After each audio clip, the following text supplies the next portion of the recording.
এই গড় গান করছি বহুত কষ্ট করি, করার পরে আমার গোবর গান তারা ভাঙছে। কমলগঞ্জে জমি বিরোধকে কেন্দ্র করে বসতঘরে হামলা, অগ্নিসংযোগ থানায় অভিযোগ। মৌলভীবাজার জেলা কমলগঞ্জ উপজেলার ৬ নং আলীনগর ইউনিয়ন হালিমাবাজার বস্তি এলাকায় জমি সংক্রান্ত বিরোধের জেরে বসতঘরে হামলা, অগ্নিসংযোগ ও ভাঙচুরের ঘটনা ঘটেছে। হামলার ঘটনায় জহির আলী, আব্দুল আলী, মুহিত আলী আহত হন। হামলাকারীরা বসতঘরে থাকা মালামাল তছনছ করার পাশাপাশি অগ্নিসংযোগ করে বলে জানান ভুক্তভোগী মোস্তফা মিয়া ও মোসব্বির মিয়া।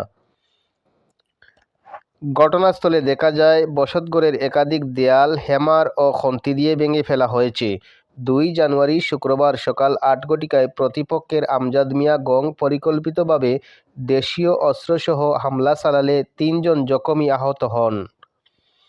ঘটনার সত্যতা নিশ্চিতের জন্য বিবাদী পক্ষের আহমদ আলীর কাছে জানতে চাইলে তিনি বলেন, এই জমির মালিকানা নিয়ে বিরোধ রয়েছে। বসতঘর নির্মাণের সময় আমি বাধা নিষেধ করেছি, অমান্য করে তারা বসতঘর নির্মাণ করে বলে জানান তিনি।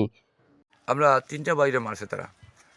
আমি গুমো আসলাম, আমার হবাইও গুমো আছিল, উঠিয়ে তো আর এও কোনটা করতে পারছে না। এর আগে তারা মারছে, এর আগে এই ঘটনা ঘটেছে। আমরা ১২ পরে আমি দৌড়িয়া গেছি কি। এখন ওদের লোক আমরা যতটুকুই মনে করেন আমরা মাইর খাইছি। আমার ভাই ৩ হসপিটাল ভর্তি আসলাম। আমি আমার ভাই বউ বা তিদার লইয়া আমরা বড় কষ্ট আছি। তারা হুমকি টুমকি দিতেছে, মারি লইব, খাটি লইব, এই করবো সেই করবো, আমরা জায়গা সম্পত্তি ফেলাই দিতাম গিয়া। এই সম্পর্ক হুমকি ধরে আমি প্রশাসনের কাছে, দেশবাসীর কাছে আমি সঠিক ন্যায় বিচার চাই। মুসব্বিরের বড় ভাইয়ের বউ, আমার দেবর ৩টা আরে মারিয়া হসপিটাল ফাটাইছে। তারপরে গড় বিল্ডিং ভাঙছে, গড় জ্বালাইছে। আমরা আর কোনো বিচার নাই। আপনারা কাছে অনুরোধ, আপনারা বিচারটা করিয়া দেন। এগুলো আমরা আক্রমণ তারা করছি না। আমরা আক্রমণ করলে তো আমরা রাত্রে এগুলো ঘটনা করতে পারি। আমরা শুক্রবারে সকালে ঘটনা করছি, তারা ফাঁসবাইও আসিল।